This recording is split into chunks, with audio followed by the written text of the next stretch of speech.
So, a very good morning to all of you. Moving further on Indian economy,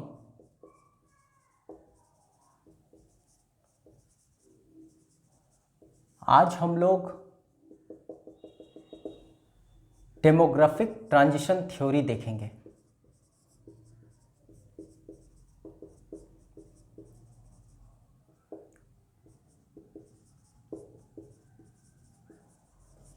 this is our 5th session on Indian economy. आप अगर 4th session को follow किए हैं, okay, जिसमें हम लोग बात किए थे वर्ल्ड पॉपुलेशन डायनेमिक्स के बारे में, and if not then I would suggest you all to first of all go through that lecture so that you can connect this topic with those datas. Okay, तो पिछले lecture में हम लोग world population dynamics के बारे में बात किए थे और हम लोग ये देखे थे कि किस तरीके से 1991 में ग्लोबल पॉपुलेशन ट्रेंड था, 2019 में वर्ल्ड ग्लोबल पॉपुलेशन ट्रेंड क्या था, या जिसका प्रोजेक्शन 2050 में किस तरह से रहेगा, और कह सकते हो at the end of the century projection किस तरह का रहेगा, उस पर हम लोग डिटेल्ड सेशन लिए थे। Anyways, I would like to flashback only one data from last lecture, जिसमें हम लोग बात किए थे कि वर्ल्ड पॉपुलेशन रीच्ड 1 बिलियन, जिसको हम लोग 100 करोड़ कहते हैं, 1804 ईस्वी में, और फिर ये बड़ी तेज़ी से 1927 और फिर 1959 और 1974 और 1987 और समवेयर इट इज़ 98 और 99, let it be 98, okay, then 2011। Okay, ये डेटा हम लोग देखे थे। बेसिकली ये था क्या, तो ये था कि world population, if we will talk in crores, it reached 100 crore, 200 crore, 300 crore, 400 crore, 500 crore, 600 crore and 700 crore. Okay, और प्रेजेंटली करीब करीब 760 करोड़। ओके, तो इस पर हम लोग बात किए थे। You may get the same as 1 billion and similarly 2 billion, 3 billion, 4 billion, 5 billion, 6 billion, 7 billion। 1 billion में 9 जीरो होता है। Anyways, they both are same. Okay, तो ये डेटा आपको मिला होगा, जिस पर हम लोग बात भी किए थे। आज का एजेंडा है ये समझना कि ह्यूमैनिटी तो बहुत पहले से है, fine, lakhs of years back humanity है। इनफैक्ट अगर हम लोग 1750 ईस्वी की बात करें, 1750, population was just 75 crore. It was 75 crore. आप लास्ट लेक्चर एक बार देख लेना। ओके, और अगर हम लोग बात करें फर्स्ट एडी, रफ पॉपुलेशन एक यूनाइटेड नेशन के अनुसार करीब करीब 30 करोड़। ओके, तो ह्यूमैनिटी बहुत पहले से है, लेकिन आखिर में यहाँ पर क्या हुआ कि पॉपुलेशन सडन राइज किया। ग्लोबल पॉपुलेशन, हम लोग भारत के बारे में इस लेक्चर में बात नहीं करेंगे, हमारा इंडियन डेमोग्राफिक ट्रेंड अगला सेशन होगा। एनीवेज, तो यहाँ हम लोग देख रहे हैं कि 1750 के बाद सडन राइज यहाँ से दिख रहा होगा आपको। जस्ट इन 123 ईयर्स हम लोग रेप्लिकेट कर लिए, यहाँ से यहाँ तो जस्ट यू में से कि 30 से 32 साल में ही हम लोग रेप्लिकेट कर गए। यहाँ तो आपको दिख रहा होगा केवल महज 15 वर्ष में हम रेप्लिकेट कर गए, मतलब 100 करोड़ हम लोग ऐड होते चले गए। तो कोई तो रीज़न रहा होगा। For this change there is a theory जिसको हम लोग कहते हैं डेमोग्राफिक ट्रांजिशन थ्योरी। पिछले लेक्चर को अगर आप फॉलो किए हैं तो demographic is the study of population. Okay, तो ये डेमोग्राफिक ट्रांजिशन थ्योरी क्या है, we will try to understand. Okay, there is a very beautiful graph to explain this demographic transition theory. आप इस ग्राफ को अगर समझने में सक्षम हो तो ये सब का उत्तर आपको मिल जाएगा, जवाब आपको मिल जाएगा। और इनफैक्ट आप भारत के साथ भी कनेक्ट करके देख सकते हो। अगर हम ये एक्स एक्सिस पर टाइम को ले लें और इस तरफ कहते हैं प्री इंडस्ट्रियल रिवॉल्यूशन और ये इधर कहते हैं पोस्ट इंडस्ट्रियल रिवॉल्यूशन।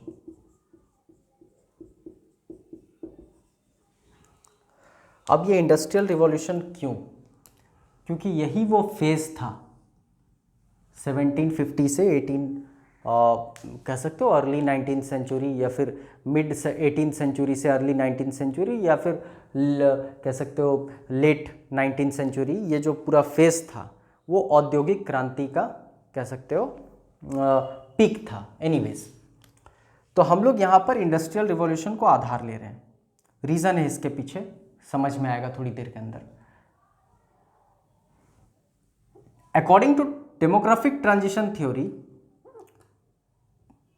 चलो इस तरफ पहले समझ लेते हैं इस एक्सिस पर हम लोग क्या लेने वाले हैं। तो अगर हम लोग इस तरफ बर्थ रेट को ले लें, birth rate from blue colour of pen, और अगर हम यहां डेथ रेट ले लें, कलर बता रहा है from red colour pen, okay, और इसी तरफ हम लोग पॉपुलेशन को भी ले लें from black colour pen.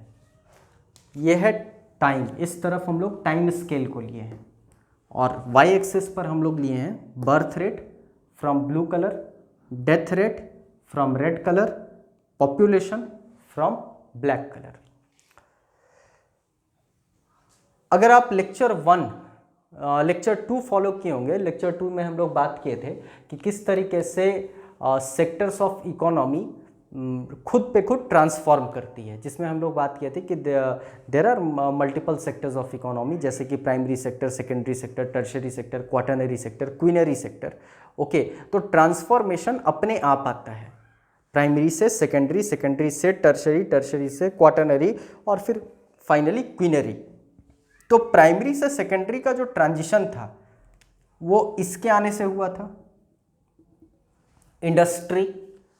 You can relate that example of Sukhram, जिसमें हम लोग बात किए थे कि एक सुखराम एक फैमिली से बिलोंग करता है जो प्राइमरी सेक्टर पर ही पूरा फैमिली इंडल्ज्ड है, फाइन, और उस पूरे परिवार को दुनिया भर की बीमारी लगी हुई थी। बीमारी इन द सेंस हम लोग यहाँ पर इकोनॉमिक सिकनेस की बात कर रहे हैं। खैर, तो according to this theory exactly होता क्या है? प्री इंडस्ट्रियल रिवॉल्यूशन में बर्थ रेट बहुत हाई होता है, blue colour, I am very sorry. तो ये कुछ अगर हम लोग बर्थ रेट का ग्राफ लेकर चलें, ओके, अब आप बोलोगे कि सर इसमें सीधा लाइन क्यों नहीं लिए हैं? यू कैन टेक, ओके, आप सीधी लाइन को भी ले सकते हो। कर्व इसलिए लिया जाता है क्योंकि बर्थ रेट एक डायनामिक रेट है। You cannot 100% speculate about the birth rate. Okay, birth rate का मतलब हो गया जन्म दर। इसका अर्थ ये हुआ कि कितने बच्चों का जन्म हुआ। ओके, तो इसके बारे में कोई एग्जैक्ट स्पेकुलेशन नहीं हो सकता है। ये कभी कभी अधिक होता है, कभी कम होता है, कभी अधिक होता है, कभी कम होता है, दैट डिपेंड्स, नेचर कंट्रोल कर रहा है उसको। खैर, स्टिल हम ये इस लेवल पर दिखा रहे हैं, इसका अर्थ ये हुआ कि हम बात कर रहे हैं हाई बर्थ रेट की, हाई बर्थ रेट। और रेड कलर पेन थोड़ा फॉलो करेंगे, ये ग्राफ समझ गया तो ये सब समझ जाओगे आप। डेथ रेट, तो चलो डेथ रेट को भी हाई ही रखते हैं, ये डेथ रेट हो गया, फाइन, हम उसको कोइंसाइड नहीं करें, only for your better understanding.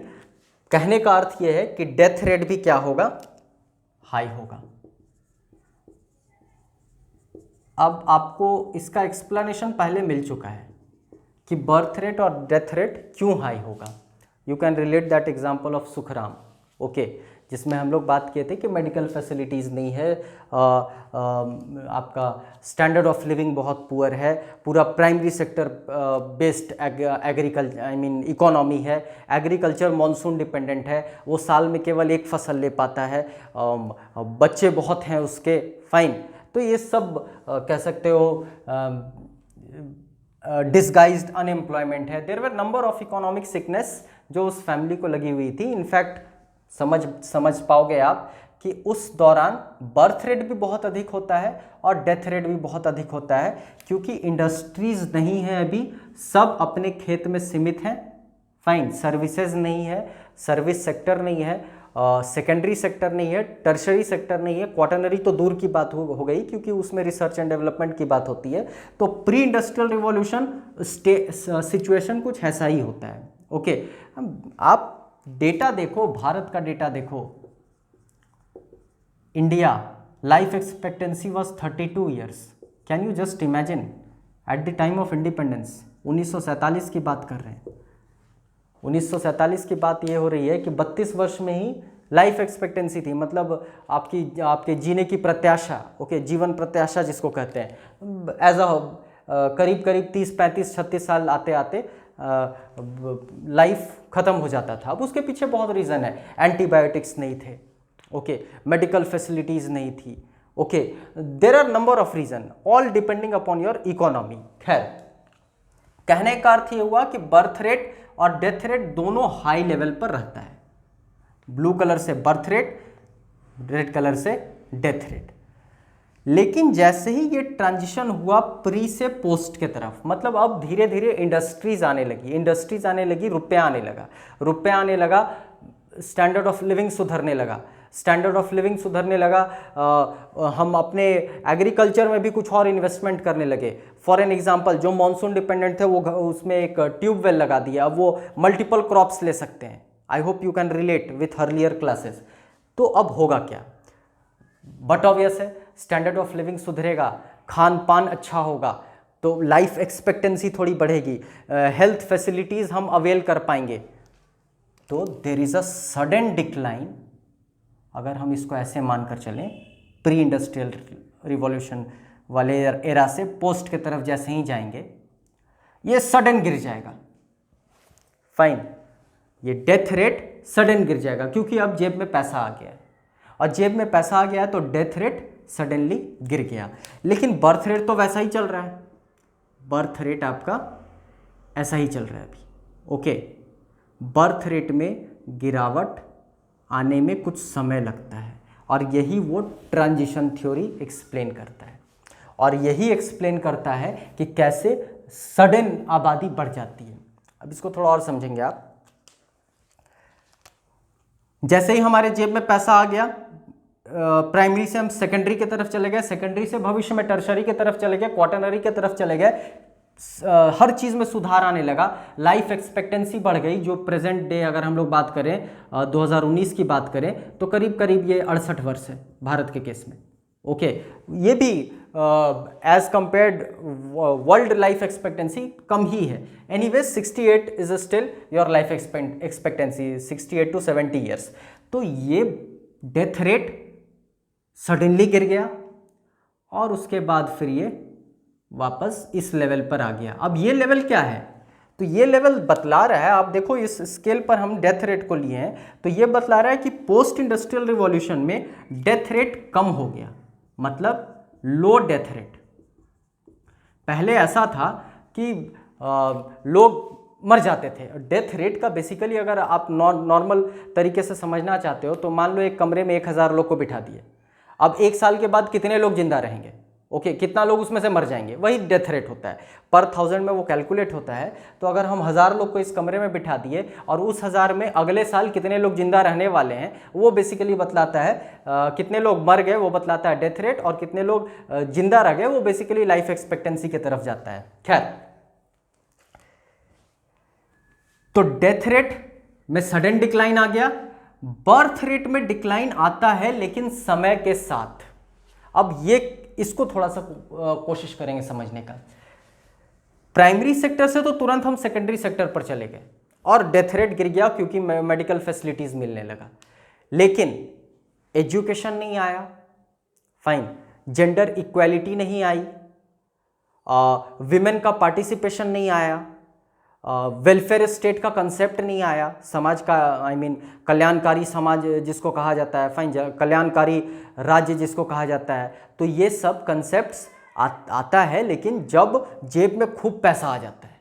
Okay, to से 47 में अगर मान लो प्राइमरी सेक्टर पर भारत पूरी तरह से भारत की इकोनॉमी इंडल्ज थी, तो ऐसा नहीं होगा कि जैसे ही इंडस्ट्री आएगी उसके फैमिली में विमेन का पार्टिसिपेशन जॉब में होने लगेगा, उसके लिए थोड़ा समय लगता है।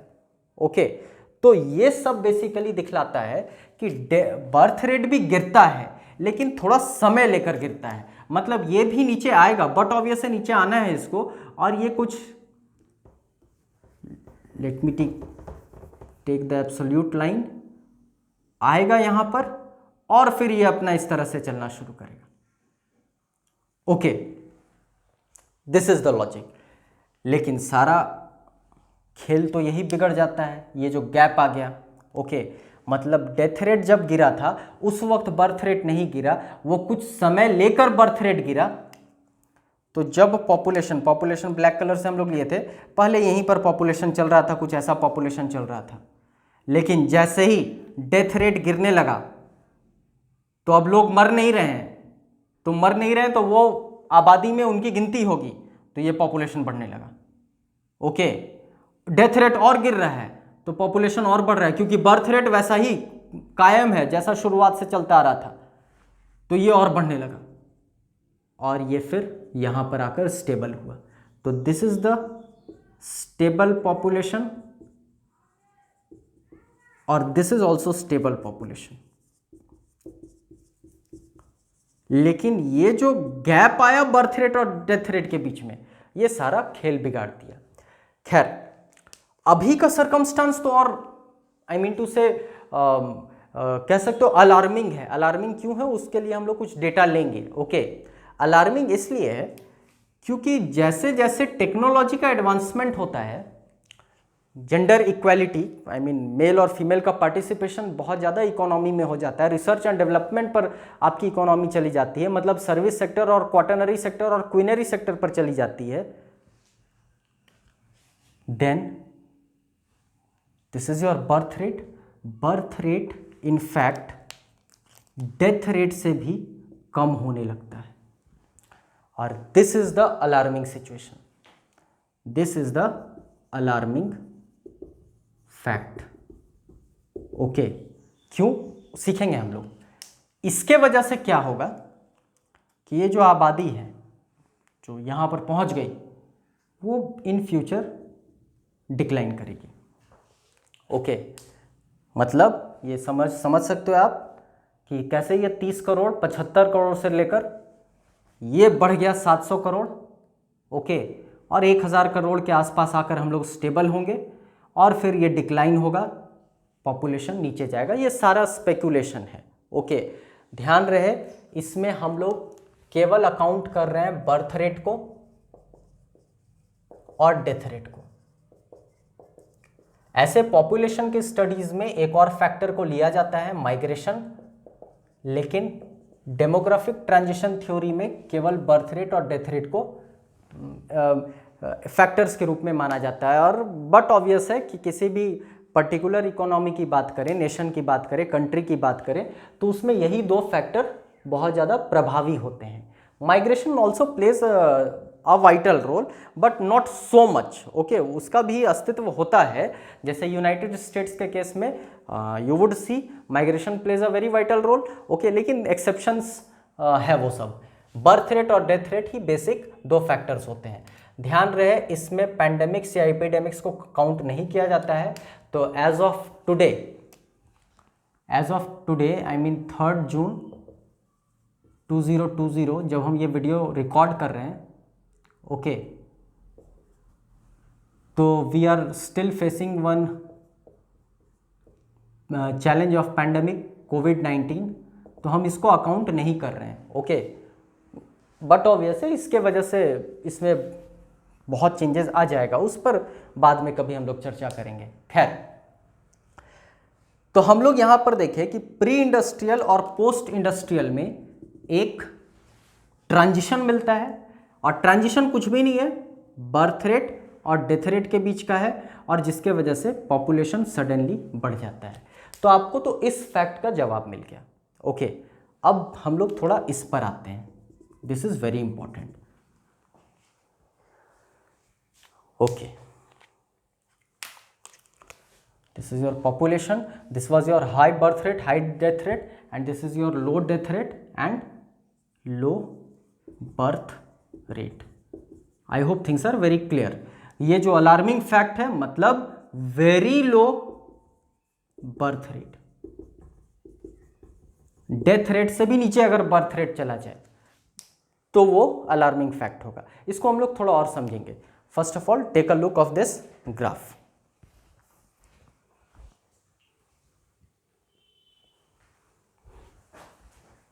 Okay fine,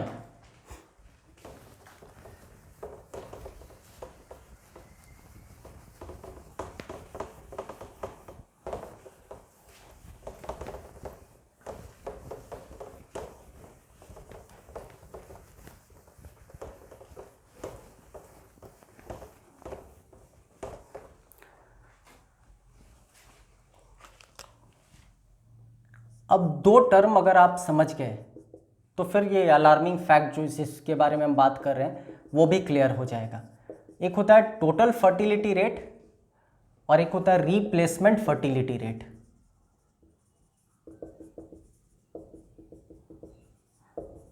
I hope fertility rate मतलब बेसिकली प्रजनन दर की बात हो रही है।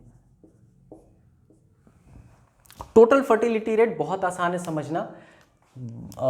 एक विमेन अपने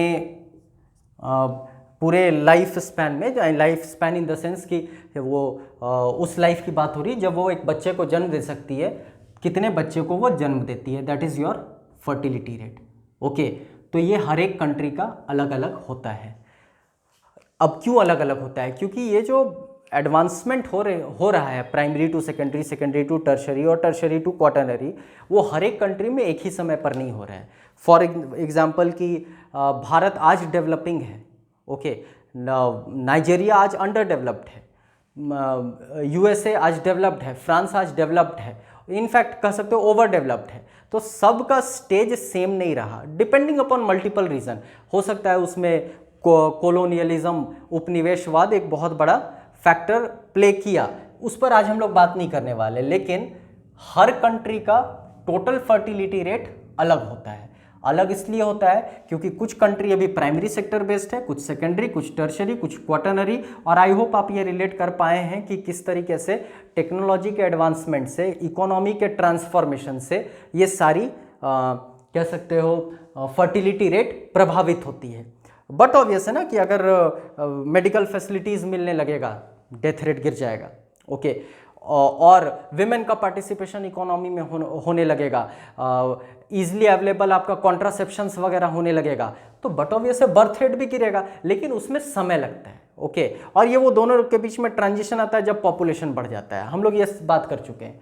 तो एक विमेन अपने पूरे लाइफ स्पैन में कितने बच्चे को जन्म देती है, तो वो बेसिकली बतलाता है total fertility rate. Okay, replacement fertility rate में ये शब्द को आप कोशिश करेंगे समझने का। रिप्लेसमेंट बहुत आसान है।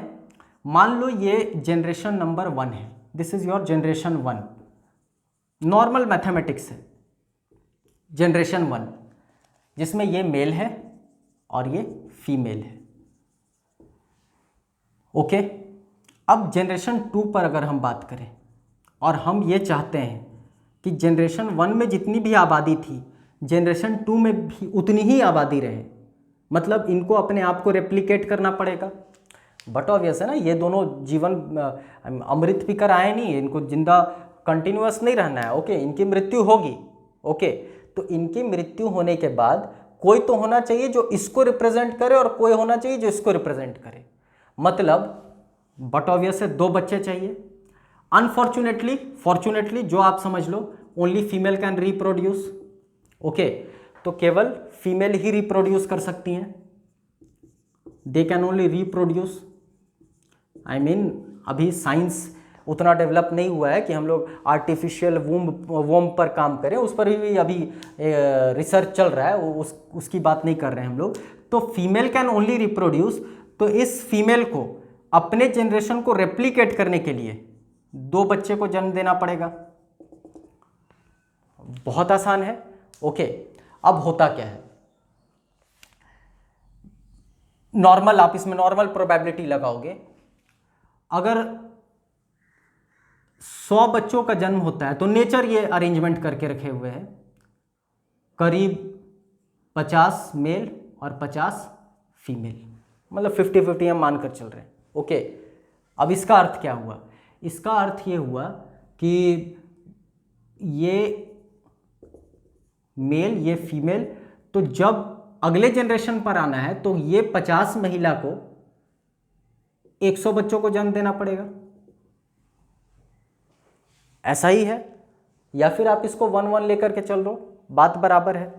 मतलब एक महिला को 2 बच्चे को जन्म देना पड़ेगा, या यहां से भी आप देख लो 50 महिला को 100 बच्चों को जन्म देना पड़ेगा। कोई भी डेटा लेकर देख लो आप, यही रेशियो निकल कर आएगा, नॉर्मल मैथमेटिक्स है। ओके, अब इसमें से कुछ महिला ऐसी होती है जो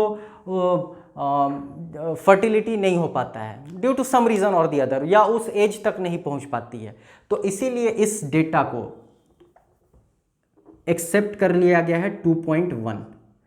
this is a constant quantity, ये पूरा दुनिया इसको एक्सेप्ट कर लिया है 2.1। अब इसका मतलब ये हुआ कि अगर फर्टिलिटी रेट 2.1 है, मतलब जो पिछले जनरेशन में आबादी थी वो अगले जनरेशन में भी होगी। बहुत सिंपल सा लॉजिक था, मेल और फीमेल, 1 और 1, मतलब कुल मिलाकर यहां पर 2 थे, जिसमें रिप्रोडक्शन इनके द्वारा नहीं होगा, केवल इनके द्वारा होगा। Okay, she is able to reproduce, तो इस एक महिला को 2 बच्चे को जन्म देना पड़ेगा, एक तो खुद को रिप्लेस करने के लिए और एक अपने स्पाउस को रिप्लेस करने के लिए या अपने पार्टनर को रिप्लेस करने के लिए। तो इस महिला को 2 बच्चे को जन्म देना पड़ेगा। अब कुछ महिला रीजन बिहाइंड की फर्टिलिटी तक नहीं पहुंच पाती है, तो इस रेट को ले लिया है 2.1, और ये कांस्टेंट क्वांटिटी है, तो ये कौन सा रेट हुआ? आबादी को रिप्लेस करने वाला फर्टिलिटी रेट। तो आई होप नाम बता रहा है कि what is replacement fertility rate, this is known as RFR। ये कांस्टेंट है, ये नहीं बदलेगा, ये पूरे दुनिया के लिए 2.1 है।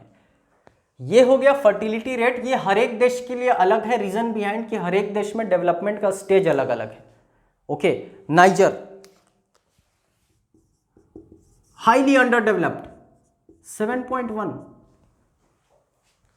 मतलब एक महिला वहां करीब करीब 7 बच्चों को जन्म देती है, और रिप्लेस करने के लिए अपनी आबादी को चाहिए 2, करीब करीब 2।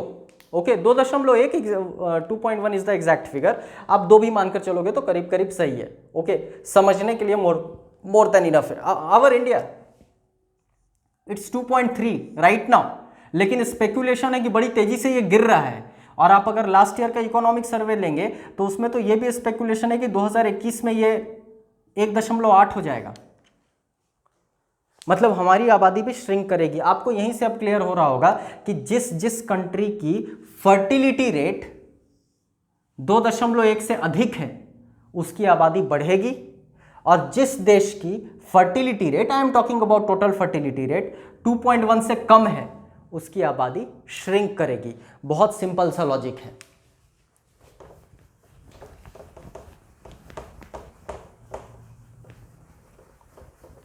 अब बच्चों का उस सिस्टम में इंक्लूजन हो नहीं रहा है। ओके, तो बट ऑब्वियस है पॉपुलेशन क्या होगा, श्रिंक करेगा। I hope things are very clear. अब हम लोग कुछ फैक्ट्स एंड फिगर्स लेते हैं, उससे थोड़ा और क्लियर होगा। एक रफ इंडिया का मैप अगर हम लोग ले लें, एक रफ इंडिया का मैप, ओके, तो करीब करीब अगर हम लोग मान लें लाइक दिस,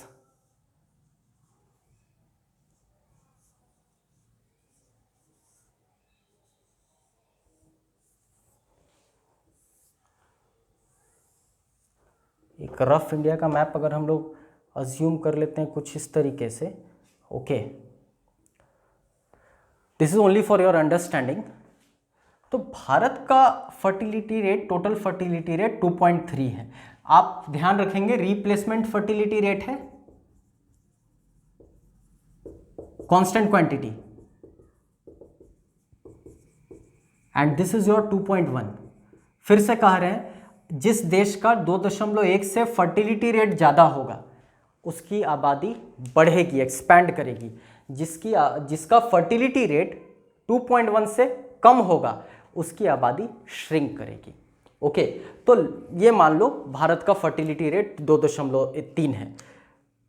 ये हम इसलिए आपको बता रहे हैं ताकि एक इमेज डेवलप हो पाए कि कौन कौन सा देश किस स्टेज में है अभी। ओके, जैसे हम लोग चाइना की बात करें, इमीडिएट हमारे नेबर्स की बात करते हैं, तो चाइना इज 1.6, एग्जैक्टली 1.63। अब 1.6 इसका अर्थ क्या हुआ है? इसके अर्थ को आपको समझना है कि चाइना की आबादी अब सिकुड़ने वाली है। तो प्रीवियस लेक्चर में आप जाकर देखें कैसे इंडिया चाइना को सुपरसीड करने वाला है और चाइना की आबादी घटते घटते तो 100 करोड़ पहुंच जाएगी। ये हम लोग बात कर चुके हैं at the end of the century. Okay, लेकिन वहीं अफगानिस्तान की देखोगे आप तो इट्स 4.4, पाकिस्तान की 3.4। This is your Pakistan. तो पाकिस्तान आप देखो, जो पिछले लेक्चर में हम लोग बात किए थे, स्पेकुलेशंस जो देखे थे कि 2050 में और at the end of the century वो टॉप 10 में रहेगा। Okay, 4.4 was your Afghanistan. Afghanistan 4.4। हम अपने पेरीफेरी की बात कर रहे हैं, हम बात कर रहे हैं अपने बाउंड्रीज की बात कर रहे हैं। जैसे Bangladesh, this is your Bangladesh, this is 2, this is 2। तो आप देखेंगे वही प्रीवियस लेक्चर आप एक बार फॉलो करेंगे। हम लोग बात किए थे कि बांग्लादेश जो टॉप 10 में था वो टॉप 10 से बाहर चला जाएगा, फाइन, इन नियर फ्यूचर। बात करते हैं यहाँ हम लोग अपने इमीडिएट नेबर्स की, नेपाल, ये अगेन 2, करीब करीब 2। भूटान इज 2, मतलब स्टेबल पॉपुलेशन रहेगा। पॉपुलेशन में बहुत ज़्यादा अंतर नहीं आने वाला है, थोड़ा ऊपर नीचे होगा, पॉपुलेशन में बहुत अंतर नहीं आने वाला है। Myanmar 2.1। Okay, your Sri Lanka again रफली 2। Your Maldives is again 2। Okay, but Pakistan 3.4 है और उसके बाजू में Iran that is 1.6। Russia is 1.7. Okay, same with your Latin American country, south America का ब्राजील, एक बहुत कह सकते हो near competitor of India, India का एक बहुत बड़ा कॉम्पिटिटर ब्राजील, इसका भी 1.7। ओके, ईरान इज 4.7, उसके बाजू में इराक। आई होप ये सब नाम आप जान रहे हो। 4.2। अब आपको फर्क समझ में आ रहा होगा कि किसकी आबादी बढ़ने वाली, किसकी आबादी घटने वाली है। नाइजेरिया, लास्ट क्लास में हम लोग बात किए थे, नाइजेरिया अफ्रीका की country. Nigeria is not here, okay, I shouldn't write here. Nigeria is some African country. हम ये वर्ल्ड मैप नहीं लिए, हम इंडिया का मैप लिए, तो आप समझ लेना इस तरफ हम अफ्रीका की बात कर रहे हैं। This is Nigeria. Nigeria is your 5.4। Okay, आपको याद आ रहा होगा हम लोग बात किए थे इजिप्ट की, हम लोग बात किए थे इथोपिया की, जो कहीं सीन में अभी नहीं है और वो टॉप 10 में होने वाला है इन अ वेरी नियर फ्यूचर। तो इथियोपिया इज 4.1, इजिप्ट इज 3.1। अब इसका मतलब क्या है? इसका मतलब ये है कि एक महिला 3 बच्चों को जन्म दे रही है, करीब करीब अगर माना जाए। एक महिला 4 बच्चे को जन्म दे रही है, जबकि अगर एक महिला 2 बच्चे को ही जन्म देती तो उसका जो आबादी है वो अगले जनरेशन में भी उतना ही रहता। मतलब हस्बैंड वाइफ की मृत्यु के बाद 2 बच्चे जो हैं वो उनको रिप्रेजेंट करते। लॉजिक बहुत सिंपल सा लॉजिक यही है। Okay, just go through this data. These data have been taken from your World Bank population studies, so you can assume it, you can have full faith on it. Now take some advanced countries, I would write here USA is 1.9. okay, UK is 1.8, Australia is 1.8, सब 2.1 से नीचे है, मतलब आबादी shrink कर रही है। अब यूरोप की अगर हम लोग बात करें, यूरोप की बात करें, बड़े बड़े देश ले लो आप, France is not very bad, it is about 2, but Germany is about 1.5, Switzerland is again 1.5, okay. यहां पर जापान इज 1.5, थोड़ा सरप्राइज ले लो आप, lowest Taiwan, Republic of China जिसको कहा जाता है, okay. 1.2 south Korea, 1.3 Singapore, again 1.2, okay. Hong Kong, जितना ज्यादा एडवांस उतनी कम फर्टिलिटी रेट। आई होप आप रिलेट कर पा रहे होंगे कि एडवांसमेंट इतना हो गया है कि कोई महिला चाह ही नहीं रही है कि उसका एक से ज़्यादा बच्चा हो। Some of them are not even deciding to have a baby, okay. तो बट ऑब्वियस है ना। अब इसका एक और इंटरप्रिटेशन आप देख लो कि क्यों ये अलार्मिंग फैक्ट है। फॉर इंस्टेंस, ये मेल ये फीमेल, जनरेशन 1 की बात हो रही है, इनको according to replacement fertility rate 2 बच्चों को जन्म देना था, हम राउंड फिगर में मान रहे हैं, ओके। दिस इज जनरेशन 2, और 2 बच्चे को जन्म ना दे करके 1 बच्चे पे ही वो लोग अपने फैमिली को कंप्लीट कर लेते हैं, ओके, 1 बच्चे पे ही। तो अब नेक्स्ट जनरेशन में एक वैक्यूम जो यहां पर बना, और जो आई मीन टू से इस जनरेशन के लिए 2, मतलब she will have to give birth to 3 child to maintain this population. लेकिन आप जरा सोच कर देखो, आज से 10 साल के बाद, आज 2 बच्चे के बारे में लोग नहीं सोच रहे हैं, 10 साल बाद 3 बच्चे के बारे में, that is next to impossible, okay. अगर अनफॉर्चुनेटली इनका भी 1 बच्चे का ही प्लान हुआ, हम जनरेशन 3 की बात कर रहे हैं, तो जनरेशन 4 पर जाते जाते अब आप देखो, एक वैक्यूम यहां से निकल गया, एक वैक्यूम यहां से निकल गया, और इसको 2 तो अपने आप को, अपने जनरेशन को रेप्लिकेट करने के लिए, मतलब 4 बच्चा। तो जैसे जैसे जनरेशन आगे बढ़ते चला जाएगा, प्रेशर बढ़ता चला जाएगा ज़्यादा बच्चों को जन्म देने का, ताकि पॉपुलेशन फिक्स्ड रहे। फाइन, पॉपुलेशन जो आज का है वो मेंटेन्ड रहे, जो पॉसिबल है नहीं, ओके। आप देख रहे होंगे जैसे जैसे एडवांसमेंट बढ़ता जा रहा है, वैसे वैसे सिचुएशन और बुरा हो रहा है। थाईलैंड देखो कितना एडवांस कंट्री है, आपके आसियान का एक कंट्री है Thailand. I would write here, Thailand is 1.4, okay. Hungary, ये सब यूरोप का देश 1.4, ओके। योर साउथ कोरिया हमने बताया 1.3, north Korea is 1.9, north Korea is 1.9, some I mean better from South Korea, okay.